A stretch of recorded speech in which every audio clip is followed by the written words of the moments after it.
মই এতিয়া নমস্কাৰ, মোৰ নাম মুনিন গয়াৰী।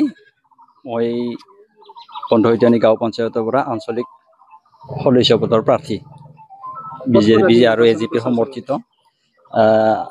আজি আমি মহাৰাণী নদীপাৰ মহাৰাণী হৈ পকাৰটোপ আৰু ভোলাপমত প্ৰচাৰ চলাম। অকয়া আৰু দৈহিংৰিত আমি 2 দিনকৈ প্ৰচাৰ চলালো। ৰাইজৰ বহুত সমৰ্থন পাইছো আমি, আৰু ৰাইজে বিজেপিকে এইবাৰ কাউন্সিলৰ পদত। আপোনাৰ নামটো কি? মোৰ নাম অঞ্জুমণি মেধি।